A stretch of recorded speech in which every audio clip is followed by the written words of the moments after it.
Bismillahirrohmanirrohim. Wa furuduhu lan utawi piro-piro ferdune wudu, iku sitatun ono neneng. Kefarduan wudu, ada 6. Yang pertama adalah niat wudu, atau mengerjakan kefarduan wudu, atau mengerjakan kefarduan wudu, atau menghilangkan hadat bagi selain orang yang selalu hadat. Semua niat tersebut juga berlaku sampai di dalam wudu yang diperbaharui. Boleh juga berniat bersuci dari hadat, bersuci untuk sesamanya salat yakni dari setiap hal yang tidak diperbolehkan dilakukan kecuali dengan wudu, atau berniat supaya diperbolehkan melakukan setiap hal yang membutuhkan wudu, seperti salat dan menyentuh mushaf. Tidak cukup niat supaya diperbolehkan melakukan hal yang disunahkan untuk berwudu, seperti membaca Al-Quran dan hadits, dan tidak pula niat untuk diperbolehkan masuk masjid dan ziarah kubur. Dasar dari kewajiban berniat ini adalah hadits, keabsahan sebuah amal hanyalah dengan kesempurnaan niat. Wajib membarengkan niat ketika mengawali membasuh bagian wajah. Jika seseorang membarengkan niat di tengah pembasuhan bagian wajah maka hal tersebut mencukupi dan wajib baginya mengulangi membasuh bagian yang telah mendahului niat. Tidak cukup membarengkan niat dengan anggota sebelum wajah sekira orang tersebut tidak melanggengkan niat sampai membasuh bagian dari wajah. Anggota wajah yang dibarengi niat adalah awal pembasuhan, maka kesunahan berkumur akan hilang bila bagian wajah, seperti bagian merah bibir, terbasuh saat berkumur setelah berniat wudu. Oleh karenanya, yang lebih baik adalah memetakan niat dengan berniat ketika membasuh kedua telapak tangan, berkumur dan menghirup air ke hidung dengan niat sunnah, kemudian disusul dengan niat fardu wudu, ketika membasuh wajah hingga kesunahan melanggengkan niat dari awal membasuh wajah tidak hilang, dan tidak hilang pula kesunahan berkumur dan menghirup air dari hidung dengan terbasuhnya bagian merahnya bibir. Kefarduan wudu, yang kedua adalah membasuh bagian luar wajah, sebab telah dijelaskan dalam ayat Al-Quran, maka basuhlah wajah kalian semua. Wajah dari sisi lebarnya adalah anggota di antara tempat tumbuhnya rambut, secara umumnya, dan bagian bawah tempat akhir dua tulang rahang. Tulang rahang adalah termasuk dari bagian wajah, bukan bagian yang berada di bawah tulang rahang dan rambut yang tumbuh di bagian bawah tulang tersebut. Sedang wajah dari sisi lebarnya adalah anggota di antara dua kuping. Wajib membasuh rambut yang tumbuh di wajah seperti bulu mata, alis, kumis, rawis, jenggot, yakni rambut yang tumbuh di bawah dagu sedang dagu adalah tempat berkumpulnya dua tulang rahang, rambut ati-ati, yakni rambut yang tumbuh pada tulang yang melurusi kuping, rambut jabang, yakni rambut yang berada pada posisi akhir rambut ati-ati sampai jenggot. Sebagian dari bagian wajah adalah merah dua bibir dan tempat gamang sinom, Jawa, adalah tempat tumbuhnya rambut kening, bukan tempat tahzif menurut pendapat yang asoh, yakni daerah tumbuhnya rambut tipis di antara awal rambut ati-ati dan tempat dua sisi dahi yang tak berambut, dan bukan pasak telinga dan dua nazah. Dua nazah adalah dua daerah bebas rambut yang mengelilingi ubun-ubun, dan bukan tempat botak, yakni daerah di antara dua nazah ketika rambut rontok. Disunahkan untuk membasuh setiap anggota yang tidak disebut sebagai wajah.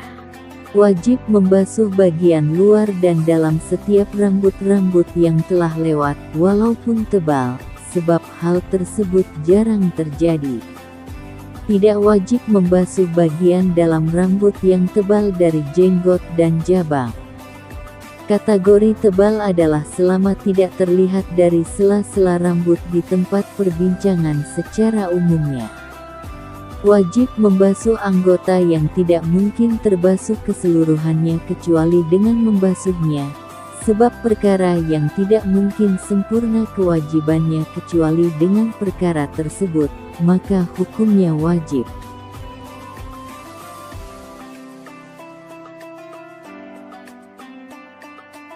Fardu yang ketiga adalah membasuh kedua tangan, yakni dari dua telapak tangan dan dua lengan, besertaan setiap siku-siku karena adanya ayat Al-Quran yang telah menjelaskan. Wajib membasuh seluruh anggota yang berada pada tempat yang wajib dibasuh dari rambut dan kuku, walaupun kuku tersebut panjang. Cabang masalah. Kalau seandainya seseorang lupa tidak membasuh sedikit dari anggota wudhu, lalu anggota tersebut terbasuh pada basuhan yang ketiga atau saat mengulangi wudhu, karena lupa, bukan karena memperbaharui wudhu, dan berhati-hati maka hal tersebut mencukupi. Fardu yang keempat adalah mengusap sebagian kepala, seperti daerah dua sisi dahi yang tak berambut dan warna putih yang berada di belakang kuping, yakni berupa kulit ataupun rambut yang masih pada batasannya, walaupun sebagian satu rambut saja, sebab ayat yang menjelaskan hal tersebut.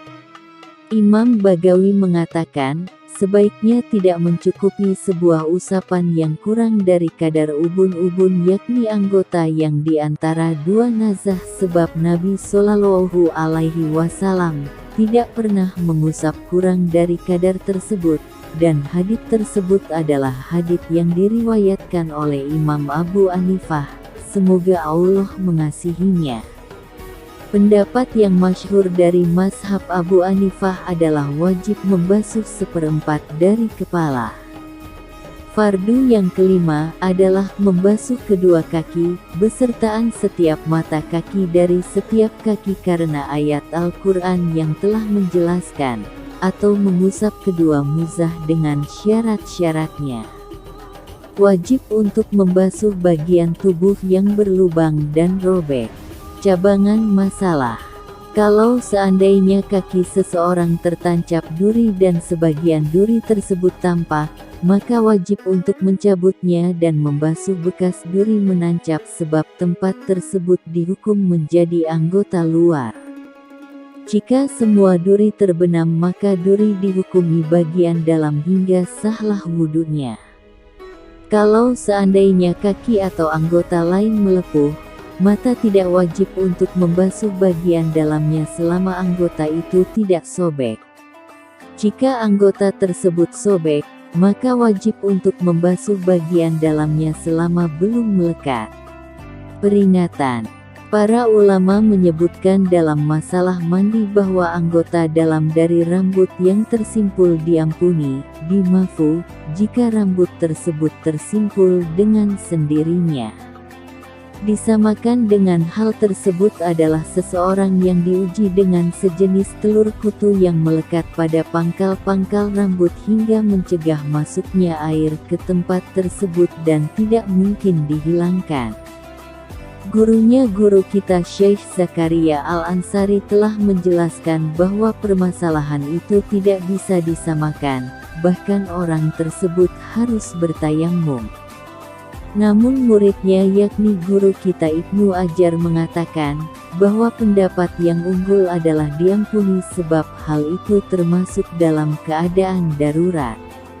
Fardu yang keenam adalah tartib, seperti keterangan yang telah disebutkan yakni dari mendahulukan membasuh wajah, lalu kedua tangan, kepala, lalu yang terakhir kedua kaki karena mengikuti Nabi Shallallahu Alaihi Wasallam. Kalau seandainya seseorang yang berhadas menyelam walaupun di dalam air yang jumlahnya sedikit, dengan niat yang sesuai yakni dari niat yang telah disebutkan, maka hal tersebut mencukupi dari wudu, walaupun orang tersebut tidak diam di dalam air saat menyelam dengan kadar waktu yang seandainya membasuh dengan niat menghilangkan hadat, maka diisyaratkan harus tartib secara nyata. Tidak masalah lupa tidak membasuh sedikit anggota atau beberapa anggota di selain anggota wudu, bahkan kalaupun bila di selain anggota wudu terdapat penghalang seperti lilin, maka hal tersebut tidak masalah pula seperti yang telah dijelaskan oleh guru kita. Kalau seandainya seseorang hadat kecil dan junub, maka mencukupi baginya dari dua hal tersebut dengan niat mandi saja. Tidak wajib untuk meyakini telah ratanya air pada seluruh anggota, bahkan cukup baginya praduga kuat tentang hal tersebut. Cabangan masalah. Kalau seandainya seorang yang berwudu atau mandi ragu di dalam menyucikan anggota sebelum selesai dari wudu atau mandinya, maka orang tersebut harus menyucikan anggota yang diragukan itu. Begitu pula wajib disucikan anggota yang setelahnya di dalam kasus wudu atau keraguan tersebut terjadi setelah selesai dari bersuci, maka hal itu tidak memberi dampak apapun. Kalaupun seandainya adanya keraguan di dalam niat, maka tidak memberi petunjuk pula menurut pendapat yang lebih unggul seperti penjelasan dalam syarah Minhaj milik guru kita. Guru kita berkata dalam syarah Minhaj, penyamaan permasalahan yang akan ada nanti di dalam kasus keraguan setelah Fatihah dan sebelum ruku, adalah bahwa bila keraguan seorang yang berwudu terjadi setelah selesainya pembasuhan satu anggota di dalam asal pembasuhan, maka seorang tersebut harus mengulangi wudunya, atau keraguan terjadi ketika masih membasuh sebagian anggota, maka tidak wajib mengulanginya. Oleh karena itu, ucapan para ulama yang awal diarahkan pada kasus keraguan di dalam asal pembasuhan anggota, bukan sebagiannya.